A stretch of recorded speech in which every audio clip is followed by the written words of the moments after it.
Hello friends, मैं संदीप ठाकुर आप लोग को स्वागत करते हैं माँ संस्कृत गंगा यूट्यूब चैनल पे।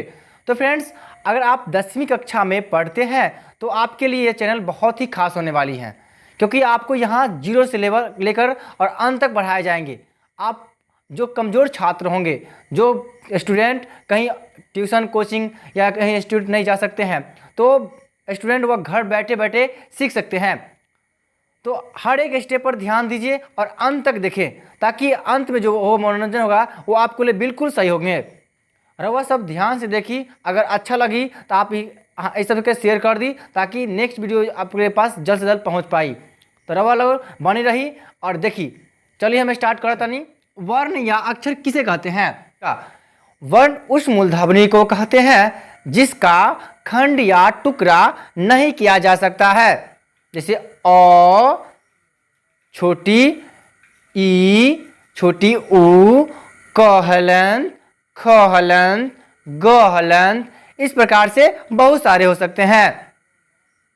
आगे है वर्णमाला। वर्णमाला को देखते हैं। अब वर्णमाला, वर्णों के समूह को वर्णमाला कहते हैं। जैसे वर्णमाला जो होते हैं, संस्कृत में वर्णमाला की संख्या होती है 50 होती हैं। संस्कृत में वर्णमाला की संख्या 50 होती है।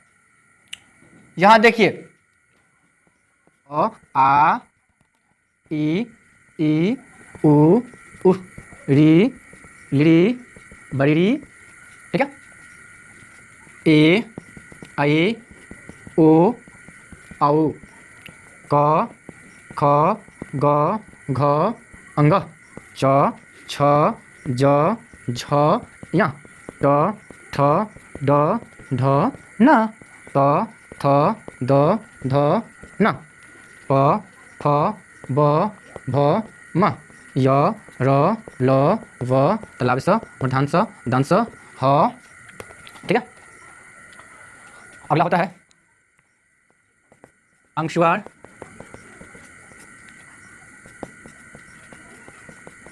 विसर्ग, क, ख, प, फ, इसे कहते हैं जीवा मूल्य मूल्य और इसे कहते हैं उपधमानियां। अर्थात हम जितना भी है सब में हलन करा दिए।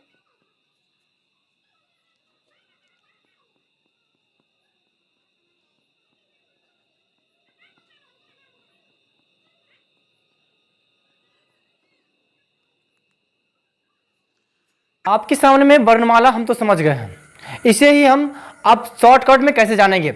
वर्णों के समूह को वर्णमाला कहते हैं। आखिर वर्ण और वर्णमाला में आप कैसे समझिएगा, फटाफट जानिए।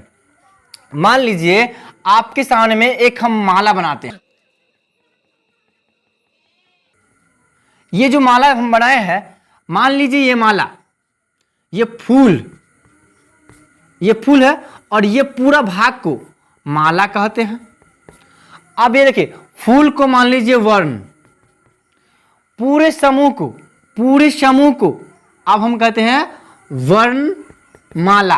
अर्थात एक फूल को कहेंगे वर्ण और अनेक फूल मिल जाएंगे तो कहेंगे वर्णमाला। चलिए, इतना समझ गए हैं। अब आगे बढ़ते हैं। अब मान लीजिए यहां पर लिखा हुआ है क, ख, ग, घ, अंग, इसे हम कवर्ग भी कहते हैं।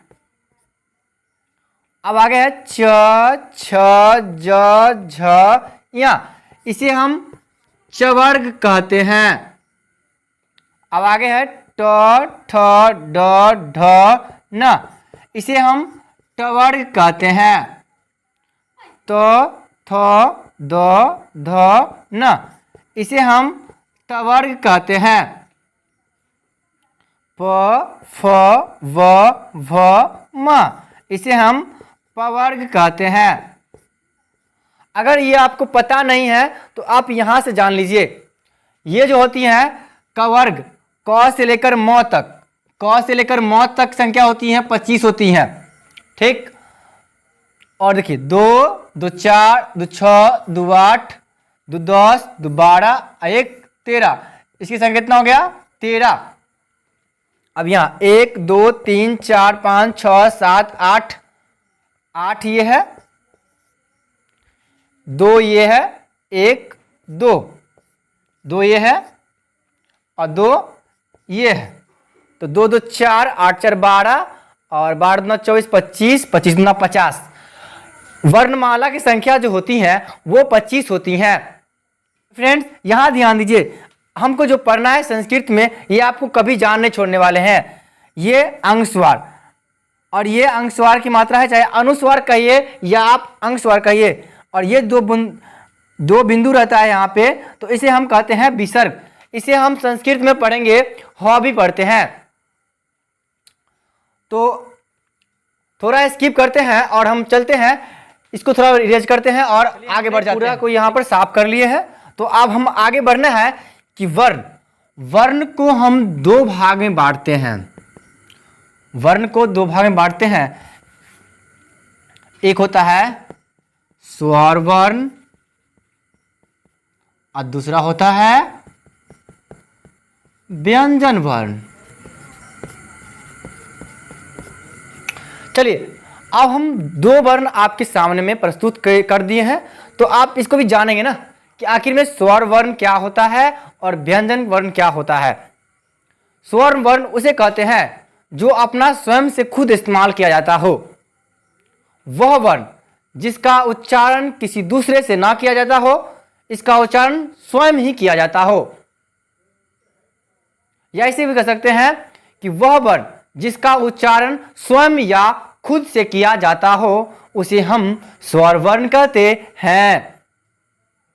अब व्यंजन की बात करेंगे तो वह वर्ण जिसका उच्चारण स्वर वर्ण की सहायता से किया जाता हो, उसे कहेंगे व्यंजन वर्ण। अब चलिए हम आगे बढ़ते हैं।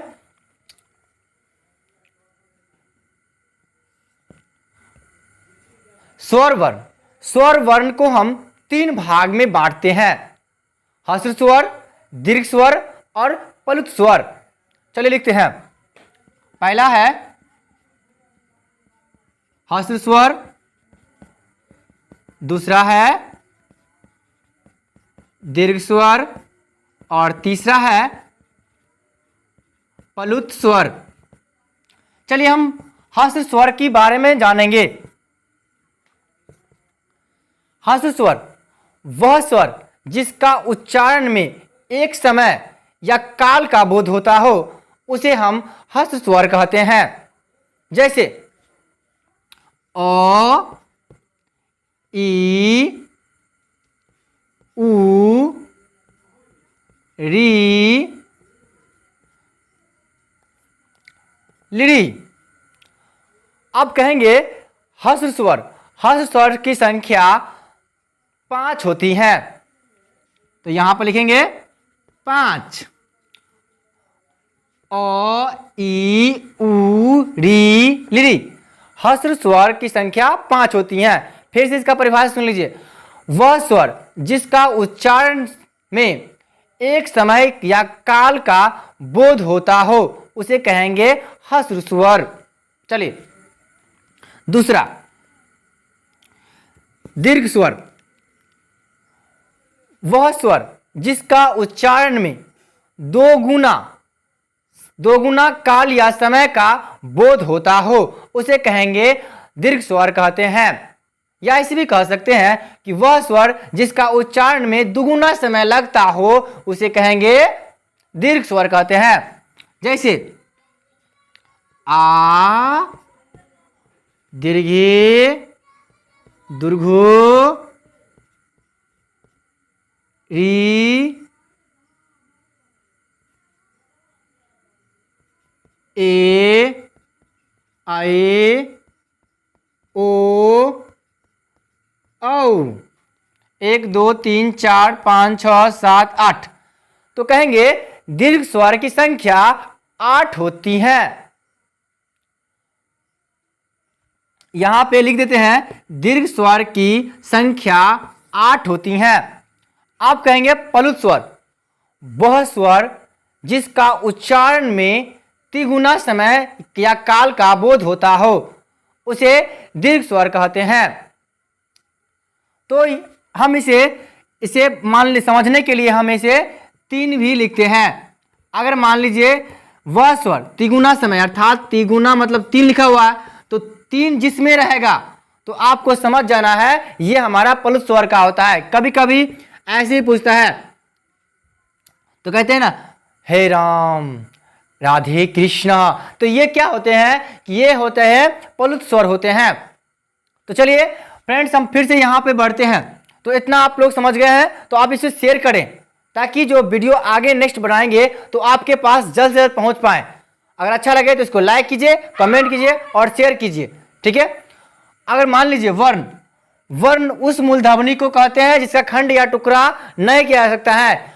और जैसे में अ ई क हलंत ख हलंत ग हलंत भ हलंत जितना भी हो। अब वर्ण, वर्णमाला, वर्णों के समूह को वर्णमाला कहते हैं। वर्ण की बात करेंगे तो वर्ण को 2 भाग में बांटते हैं, एक होता है स्वर वर्ण, दूसरा होता है व्यंजन वर्ण। अब आगे बढ़ते हैं कि स्वर वर्ण, स्वर वर्ण उस स्वर वर्ण को 3 भाग में बांटते हैं। पहला होता है ह्रस्व स्वर, दूसरा होता है दीर्घ स्वर और तीसरा होता है प्लुत स्वर। तो फ्रेंड्स इतना आप समझ गए हैं तो चलिए इसको वीडियो को शेयर कर दीजिए ताकि आने वाला वीडियो जो है आपके पास जल्द से जल्द पहुंच पाए। मान लीजिए हम इन सब से पहले हम पढ़ाए थे वर्ण और वर्णमाला। वर्ण क्या होता है? वर्णों उस मूलध्वनि को कहते हैं जिसका खंड या टुकड़ा नहीं किया जा सकता है।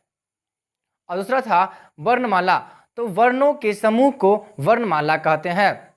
वर्ण को हमने 2 भाग में बांटे थे, एक था स्वर वर्ण, दूसरा था व्यंजन वर्ण। स्वर वर्ण को हमने 3 भाग में बांटे थे, ह्रस्व स्वर, दीर्घ स्वर और प्लुत स्वर। अर्थात ह्रस्व स्वर से मतलब होता है कि वह स्वर जिसका एक समय या काल का बोध होता हो, जैसे अ, छोटी ई, उ, री, लिरी। ह्रस्व स्वर की संख्या होती है 5। अगला है दीर्घ स्वर, वह स्वर जिसका दुगुना समय या मात्रा का काल का बोध हो उसे कहते हैं दीर्घ स्वर कहते हैं। वह स्वर जिसका दुगुना समय का बोध हो उसे कहते हैं दीर्घ स्वर। अर्थात आ, दीर्घी, हर्दुर्घु, री, लिरी, ए, आई, ओ, औ। अगर लिरी की बात करेंगे अर्थात 9 गो होता है लेकिन एक को नहीं पढ़ते हैं लिरी को, क्योंकि जिस कारण से हमें 8 गो होती हैं। तो दीर्घ स्वर की संख्या कितनी होती है? 8 होती हैं। और एक था लास्ट में प्लुत स्वर, वह स्वर जिसका तिगुना समय या काल का बोध हो उसे कहेंगे प्लुत स्वर कहते हैं। चलिए आगे बढ़ते हैं और आगे हम सीखेंगे अनुनासिक स्वर, वह स्वर जिसका उच्चारण मुख और नाक से किया जाता हो उसे कहते हैं अनुनासिक स्वर कहते हैं। जैसे आ, ई, नो, ञ, नो, नो, यो, वो। इस प्रकार से जो भी हो वो हम समझ जाएंगे ये अनुनासिक स्वर होते हैं। अगला है अनुनासिक स्वर, वह स्वर जिसका उच्चारण केवल मुख से ही किया जाता हो उसे कहते हैं अनुनासिक स्वर कहते हैं। जैसे आ, ई, ए, इसे बहुत सारे हो सकते हैं। आगे हम पढ़ेंगे व्यंजन वर्ण। व्यंजन वर्ण क्या होता है? वह वर्ण जिसका उच्चारण स्वर वर्ण की सहायता से किया जाता हो उसे हम व्यंजन वर्ण कहते हैं। व्यंजन वर्ण को हम 3 भाग में बांटते हैं। पहला है स्पर्श व्यंजन वर्ण, अंतःस्थ वर्ण, ऊष्म व्यंजन वर्ण, अयोगवाह। अर्थात इन चारों को बांटते हैं अलग भाग में। तो जानिए अब पहला है स्पर्श वर्ण। स्पर्श व्यंजन वर्ण क्या होता है? वह वर्ण जिसका उच्चारण क हलंत से लेकर म हलंत तक किया जाता हो उसे कहेंगे स्पर्श व्यंजन वर्ण कहते हैं। स्पर्श व्यंजन वर्ण की संख्या 25 होती हैं। यानी कि हमारा जो 25 होती हैं क से लेकर म तक, यानी कि कवर्ग, चवर्ग, टवर्ग, तवर्ग, पवर्ग।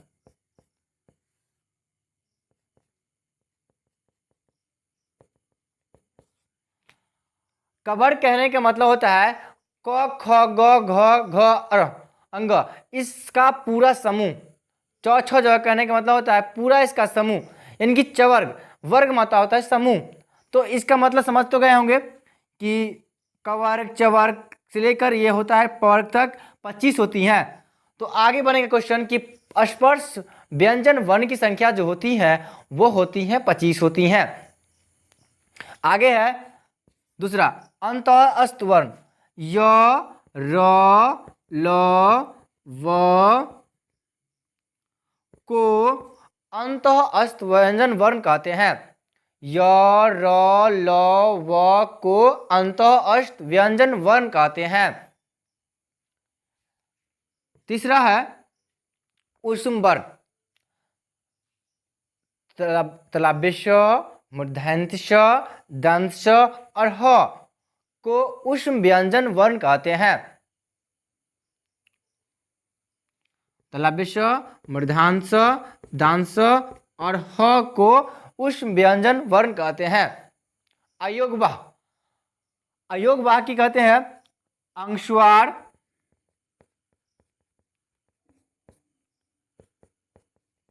विसर्ग,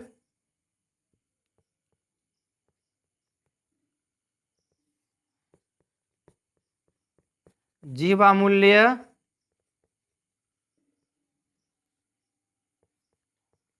उपधमानिया।